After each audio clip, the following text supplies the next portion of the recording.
राज्यातील काही जिल्ह्यांमध्ये पाऊस तर काही ठिकाणी उष्णतेची लाट पाहायला मिळणार आहे. नमस्कार, मी किरण वाघमोडे. तुम्ही हा व्हिडिओ हवामान अंदाज आणि बातम्या फेसबुक पेज, यूट्यूब चॅनलवरती पाहत आहात. आज 12 जून सायंकाळचे साधारणतः 6:30 वाजून गेलेत.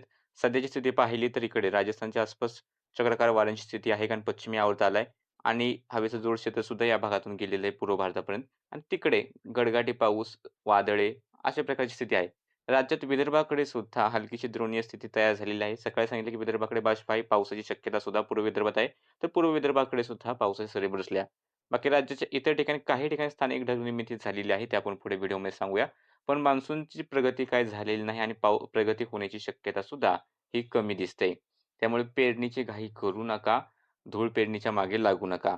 आत्ता जर आपण पाहिलं की सध्याची स्थिती काय आहे, तर पावसाचे काही ढग जे आहेत ते विदर्भात आज पाहायला मिळाले. नागपूर शहरातही आज चांगल्या पावसाच्या सरी बरसलेल्या आहेत आणि आता नागपूर, वर्धापासून हे यवतमाळकडे ढग आले, चंद्रपूरकडे ढग आलेले आहेत. ते दक्षिण पूर्वेकडे जातात अशा प्रकारे. गोंदिया च्या भागाकडे, भंडाऱ्याच्या काही भागामध्ये पावसाचे ढग आहेत. अमरावतीच्या काही ठिकाणी थोडासा पाऊस झाला. इकडे नाशिकचा मालेगावचा उत्तरेकडील भाग आहे. त्या ठिकाणी त्यांचं चाळीसगावकडे सुद्धा एक छोटासा पावसाचा ढग निघाला होता आणि आता कन्नडच्या आसपासचा जो भाग आहे, छत्रपती संभाजीनगरचे उत्तरेकडील काही तालुके आहेत, म्हणजे त्या ठिकाणी पावसाचे ढग आहेत. पिशोरच्या आसपास पाऊस होता. तसंच इकडे अकलूज, पंढरपूरच्या आसपासमध्ये, वेळापूरच्या आसपास सुद्धा एक छोटासा स्थानिक ढग निर्मिती झाली होती. पण त्याच्यापासून खूप मोठ्या क्षेत्रावरती पावसाची शक्यता नाही. थोड्याशा वेळानंतर तो ढग सुद्धा आता विरून जाऊ लागलाय. घाटाच्या आसपास ढगाळ वातावरण आहे. क्वचित हलक्याशा सरी सकाळ-सकाळी पाहायला मिळालेल्या असतील. आता मात्र पावसाचे ढग घाटात किंवा कोकणात दिसत नाहीत. मुंबई, ठाणे, पालघरच्या आसपासच्या भागांमध्ये उष्ण रात्रीचा जो जे आहे 30 अंश सेल्सिअसपेक्षा तापमान जास्त बऱ्याच ठिकाणी पाहायला मिळते. तर ते कायम राहताना दिसतंय. आणि रात्रीचं जर शक्यता जसं सांगितलं, की दक्षिण पूर्वेकडे हे ढग जात आहेत. म्हणजे चंद्रपूरचे भाग आहेत, यवतमाळचे भाग आहेत, त्यानंतर गडचिरोली असेल, भंडारा, गोंदिया या ठिकाणी रात्री पावसाच्या सरी बरसतील.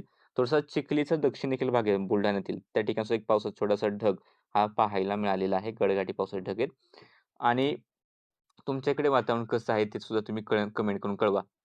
पुढील अंदाज पाहण्या अगोदर कालच जो क्लायमेट प्रिडिक्शन सेंटर आहे नोआचं, तर त्यांनी असं सांगितलेलं आहे, की अल निनो विकसित झालेला आहे. याबाबत आपण अगोदरपासून अपडेट देतोय, की जून महिन्यातच अल निनो येण्याची शक्यता दिसते. तर दुसरीकडे आय अजूनही पॉझिटिव्ह झालेला नाही. तो न्यूट्रल ते निगेटिव्हकडे झुकलेला आहे. म्हणजे आय सध्या तरी मदत करत नाही. जसं आपण सांगितलं, की जूनचे काही दिवस जे राहिलेले आहेत त्यात पाऊसमान कमी राहण्याचा अंदाज आहे. हां, काही ठिकाणी पावसाच्या सरी बरसतील, पण तो पाऊस अपुरा असेल. 20 तारखेनंतर काही ठिकाणी पावसात वाढ मॉडेल्स जरी दाखवत असतील, तरी सुद्धा पुरेसा पाऊस झाल्याशिवाय पेरणीचा निर्णय घेऊ नका. 20 नंतर सुद्धा जो मॉडेल पाऊस दाखवत आहे, तर तो सुद्धा सरासरीच्या तुलनेत कमी राहू शकतो, अशी सध्या प्राथमिक शक्यता आहे. येणाऱ्या दिवसात अजून डिटेल अपडेट्स कळवण्यात येतील. सध्याचा जर आपण अंदाज पाहिला, तर उद्या 13 तारखेला जी शक्यता आहे, ती अमरावतीचे पूर्वेकडील भाग, यवतमाळचे काही भाग, नांदेडचे काही भाग, पूर्वेकडील भाग, वर्धा, नागपूर, भंडारा, गोंदिया, गडचिरोली, चंद्रपूर मेघगर्जनेसह पाऊस होण्याची शक्यता दिसते. हा पाऊस सार्वत्रिक जरी नसला तरी बऱ्यापैकी ज्या ठिकाणी बरसतो त्या ठिकाणी चांगल्या सरी बरसतील.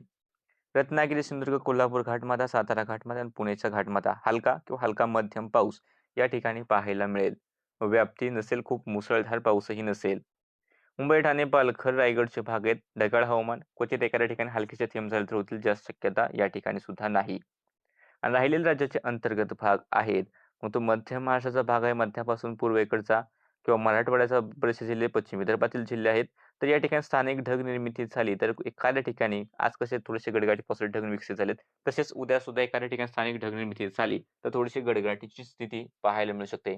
पण ही स्थिती मध्य महाराष्ट्राच्या मध्यापासून पश्चिमेकडे पाहायला मिळणार नाही. या भागांमध्ये मात्र वातावरण कोरडे राहण्याची दाट शक्यता आहे. आणि स्थानिक ढगनिर्मिती जरी नाही झाली, तर मग हा जो काही मोठा क्षेत्र आहे, त्या ठिकाणी पावसाचा अंदाज नाहीच आहे. म्हणजे एखाद्या ठिकाणी झाला तर होईल, नाहीतर मोठ्या क्षेत्रावरती पावसाचा अंदाज अजूनही नाही. हवामान विभागाचे इशारे पाहिले तर नांदेड, लातूर, धाराशिव, बीड, सोलापूर, सांगली आणि सिंधुदुर्ग या ठिकाणी मेघगर्जनेसह पावसाचा येलो अलर्ट आहे. मुंबई, पालघर, ठाणे आणि रायगड उष्ण आणि दमट हवामान. रायगड, रत्नागिरी, सातारा, कोल्हापूर, पुणे, अहिल्यानगर, नाशिक, छत्रपती संभाजीनगर, जालना, परभणी, हिंगोली या ठिकाणी हलका पाऊस किंवा हलकी गर्जना. त्यानंतर विदर्भातील इशारे पाहिले तर विदर्भात यवतमाळ, अमरावती, वर्धा या ठिकाणी उष्ण लाटेचा ऑरेंज अलर्ट आहे. त्यासोबत वर्धा आणि अमरावतीकडे उष्ण रात्र सुद्धा पाहायला मिळेल. अकोला, वाशिम, चंद्रपूर, नागपूर या ठिकाणी सुद्धा उष्ण लाटेचा इशारा आहे. तर वर्धा आणि चंद्रपूर या जिल्ह्यांमध्ये मेघगर्जनेसह पाऊस होईल अशी शक्यता हवामान विभागाने वर्तवलेली आहे. बाकीच्या जिल्ह्यांत कोणतेही इशारे नाहीत. सध्याच्या अपडेटमध्ये इतकंच. फेसबुक पेज फॉलो करा, यूट्यूब चॅनल सबस्क्राईब करा.